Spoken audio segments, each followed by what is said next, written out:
আমরা এরকম করে যদি কখনো মনে করি যে কিছু কিছু ঘটনার কারণে পৃথিবী থেকে সমস্ত দুর্নীতি অন্যায় অনাচার উবে যাবে, এ ধারণা তো একেবারেই ভুল। আবার বলি আপনাকে, খুন বন্ধ হয়ে যাবে এরকম করে বলা যাবে না, দুর্নীতি বন্ধ হয়ে যাবে এরকম আমরা আশা করতে পারি, কিন্তু এইভাবে কখনো হয়নি। আমি আগেও এই কথাটাই বলেছি, যা অন্যায় তা একেবারে নেই হয়ে গেছে এরকম তো হয়নি কখনো, কিন্তু এটা কমানো যাবে। ঠিক আছে, এই ধর্ষণ যেটা হয়েছে তার বিরুদ্ধে মানুষ নেমেছে, যেরকম করে গুম খুন হয়েছে, টেকনাফের ঘটনা, মেজর সিনহার হত্যাকাণ্ড, তার বিরুদ্ধে নেমেছে, কিন্তু একটা পর্যায়ে পর্যন্ত যাওয়ার পরে থেমে গেছে। আপনার মূলত একজন রাজনীতিবিদ। রাজনীতিবিদদের তো আসলে সর্বেসর্বা দেশের কথা, দেশের মানুষের কথা চিন্তা করেই চলতে হয়, ঘড়ির কাঁটার মতো ঘুরতে হয় আর কি। এখন করোনার সংক্রমণ চলছে, একইভাবে অস্থির একটা সময় যাচ্ছে। তো সার্বিকভাবে যদি জানতে চাই যে এখন আপনার একটা দিনের রোজনামচা কিভাবে আপনার সময় কাটছে, কি ভেবে চলছেন? প্রথম কথা হলো যে করোনাতে এক একজন এক একভাবে রিয়্যাক্ট করছেন। আমি করোনাকে প্রথম থেকে খুব সিরিয়াসলি নিয়েছি, কিন্তু আমি দেখেছি কি যে অনেক রাজনীতিবিদ মনে করছেন যে এখন করোনা যেহেতু রাজনীতি আর নয়। দেশের প্রধান বিরোধী দল তো তাদের সাংগঠনিক তৎপরতাই বন্ধ করে রেখেছিল কয়েক মাস।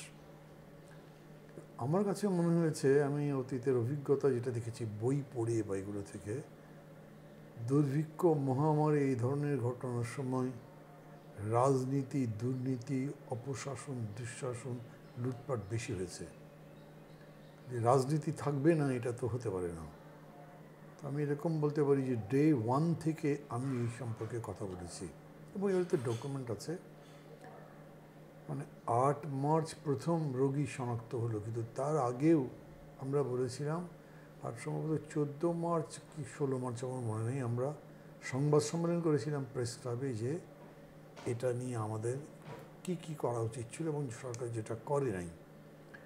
সো প্রথম দিকে করোনাকে বোঝার ক্ষেত্রে সরকারের যে ব্যর্থতা, অতিকথন, না বুঝেও বলে যে আমরা বুঝেছি, সব আমাদের নিয়ন্ত্রণে আছে, এই ধরনের অবিমিশ্রকারিতা, মূর্খতার বিরুদ্ধে কথা বলেছি। এবং সেই থেকে কিন্তু লাগাতারভাবে আজকে 8 মাসের উপরে এই সময় আমরা এটার উপরে অ্যাক্টিভ ছিলাম। আমি এরকম বলতে পারি যে যে কোনো সময়ের তুলনায় আমি কখনোই কম অ্যাক্টিভ ছিলাম না। সো সময়টা আমার কাছে কখনোই ফ্যাক্টর হয়নি, বরঞ্চ এরকম বলতে পারি যে সময় অনেক সময় পাইও নি। আর একটা বিষয় হলো যে একটা কথা আমি আমার মতো করে ভেবেছি, এখন রাজনীতির মাঠটা সবার জন্য সমান। মানে ধরেন বড় একটা রাজনৈতিক দল সাধারণ সময় যেভাবে প্রতিক্রিয়া দিতে পারে, কাজ করতে পারে, এখন তো সে সেরকম করে পারছে না। এখন থেকে অনলাইনেই আসতে হচ্ছে। তো ওইখানে তো আমি কারো ছোট নই, আমি সবারই সমকক্ষই।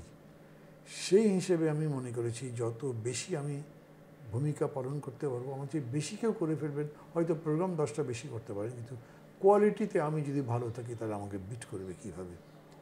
সো আমার সময় কাটাবার কোনো সমস্যাই হয় নাই।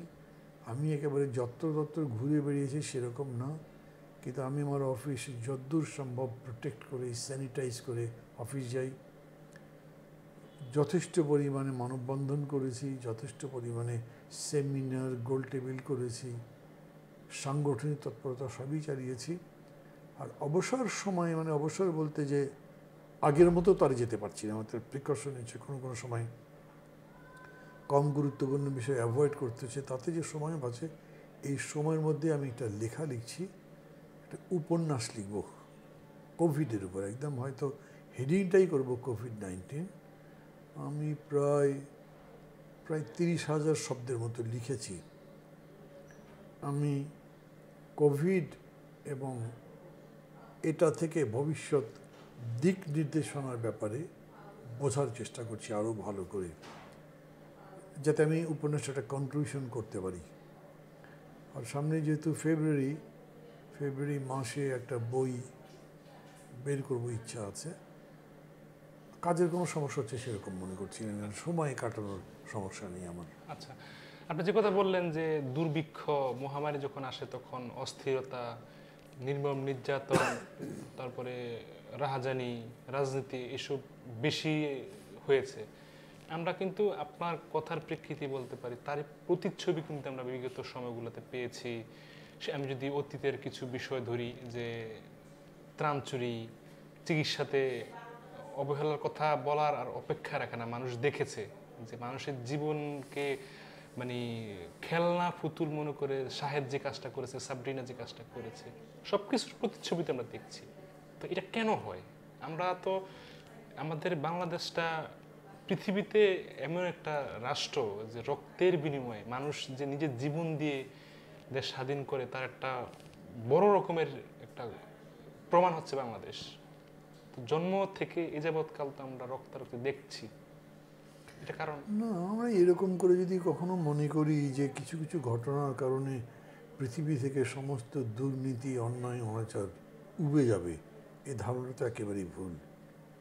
মানে মানব সভ্যতার ইতিহাস যদি দেখেন তাহলে এটা ভালো মন্দের সবসময়ই দ্বন্দ্ব হয়েছে, দুর্নীতি সুনীতির মধ্যে সংগ্রাম হয়েছে। এরকম সময় পাওয়া যাবে না, একটা যদি লম্বা সময় ধরেন, লম্বা মধ্যে একটা ফেজ ধরেন যেটা একেবারেই কোনো দুর্নীতি ছিল, এরকম হয় না। মানুষের মধ্যে দুটো ইনস্টিংক্টই আছে, একটা খারাপ একটা ভালো। আর এটা তো ঠিক ধরেন এই ধরনের সংকটে দুর্নীতি করাটা সহজ। আপনি যদি মানবতা বিসর্জন দিতে পারেন তাহলে রিলিফ চুরি করবেন, রিলিফ চুরি করবার পরে আপনাকে ধরবে যে ল এনফোর্সিং এজেন্সি অত কিছু করতে পারবে না। আর কোভিড তো একটা একেবারেই এমন ভিন্ন রকম পরিস্থিতি, যখন আইন শৃঙ্খলা পরিস্থিতি নিজেরাও অত বেশি অ্যাক্টিভ থাকতে পারেন, এবং যে দেখেছেন কতগুলো পুলিশ কতগুলো ডাক্তার জীবন দিয়েছেন করোনার কারণে। ফলে আমি প্রথম বলবো যে মানুষের মধ্যে দুটো প্রবৃত্তি আছে, এই দুটো প্রবৃত্তির মধ্যে যেটা কুপ্রবৃত্তি সেটা দমন করবার জন্য আমরা রাষ্ট্র তৈরি করেছি, এবং রাষ্ট্র বিভিন্ন পদক্ষেপ নেয়, মানুষকে সচেতন করবার কাজগুলো করে। কিন্তু সেই রাষ্ট্র যদি নিজেই দুর্নীতিবাজ হয়, সেই রাষ্ট্র যদি নিজেই নীতিহীন হয়, হৃদয়হীন হয়, তাহলে আপনি এটা বন্ধ করবেন কেমনে? এই কথা স্বীকার করতে হবে যে 2018 সালে 30 ডিসেম্বর নির্বাচনের নামে যা হলো, তারপরে দেশে কোনো নীতিনৈতিকতার বালাই নেই। তো আপনি মানুষের ভোট কেড়ে নিয়ে গেছেন, ডাকাতি করে নিয়ে গেছেন, এবং এটা সমস্ত রাষ্ট্রযন্ত্র মিলে করেছে। এখন সরকার নিজের গদি রাখার জন্যে যারা যারা তাকে এই ভোট ডাকাতিতে সহযোগিতা করেছে তাদেরকে পালতে হবে, পুষতে হবে, করছে সেটা। ফলে মানে আপনি ভেবে দেখেন যে কতগুলো হসপিটাল এখনও পাওয়া যাচ্ছে যাদের লাইসেন্সই নেই। তো হেলথ মিনিস্ট্রিটা আছে কী করতে, এবং হেলথ মিনিস্টার যেসব কথাবার্তা বলেছেন মানে এগুলো একটা রীতিমতো ঘৃণার উদ্রেক করে, যে মানুষ কতখানি মূর্খ হলে, অর্বাচীন হলে এরকম কাজ করতে পারে। এমন তো হয় নাই যে এই কারণে সরকারের পক্ষ থেকে মন্ত্রীকে সরিয়ে দেওয়া হলো, কিংবা ওইখানে বিশেষ ব্যবস্থা হলো। দেখা গেল উদরপিণ্ডি বুদর গাড়ি চাপিয়ে দেওয়ার জন্য যিনি দোষ করেছেন তাকে আড়াল করে অন্য আরেকজনকে বলির পাঠা বানিয়ে লোককে দেখানোর চেষ্টা করো যে আমি এটা করছি। আমি মনে করি যে রাষ্ট্রীয় প্রশ্রয় আমাদের এখানে সবচেয়ে বেশি এরকম হয়েছে। তো যেমনটি চলছে, আমরা তো কোনো কিছু আসলে আমরা এর পরিণাম বিভিন্নভাবে দেখি। বিভিন্ন সময় একজন খুন করলো, তার মৃত্যুদণ্ড হওয়াটা অনেকের কাম্য থাকে, সেটা না হলে হয়নি কিন্তু গ্রেপ্তার থাকে। আবার দেখা গেছে খুন কিন্তু বন্ধ হয়ে যায়নি। আমরা বিগত সময়ের কথা বলছি, মানে চলমান চলছে, মানে চলমান রীতিতে সব চলছে। তো এবার চলতে থাকলে আমাদের দেশের ভবিষ্যৎ কি?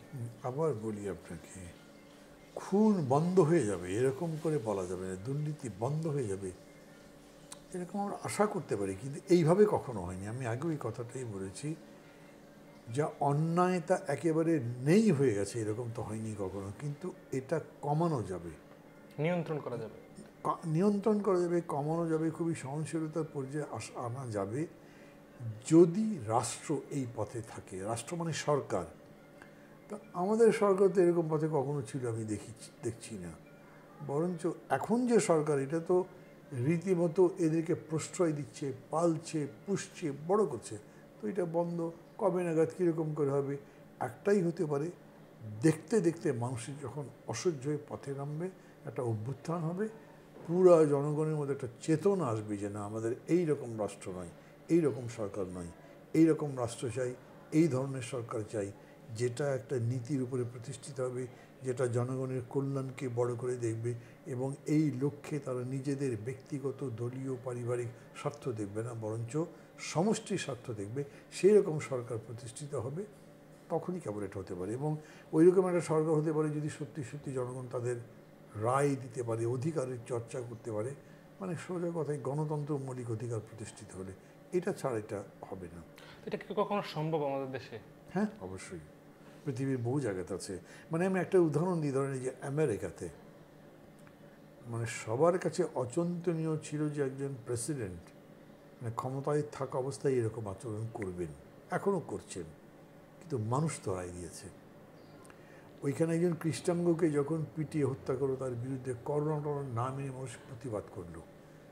এইটা কিন্তু সত্যি আমাদের বাঙালি জাতীয় চরিত্রে অনেক গুণের দিক আছে, অনেক ভালো দিক, প্রশংসা করবার দিক আছে, কিন্তু আমাদের সচেতনতা ওই লেভেল নয় যে এরকম দুর্নীতি মানুষ স্বতঃস্ফূর্তভাবে নেমে গেছে একদম পরিবর্তনের লক্ষ্যে। ঠিক আছে, এই ধর্ষণ যেটা হয়েছে তার বিরুদ্ধে মানুষ নেমেছে, যেরকম করে গুম খুন হয়েছে, টেকনাফের ঘটনা, মেজর সিনহার হত্যাকাণ্ড, তার বিরুদ্ধে নেমেছে, কিন্তু একটা পর্যায়ে পর্যন্ত যাওয়ার পরে থেমে গেছে।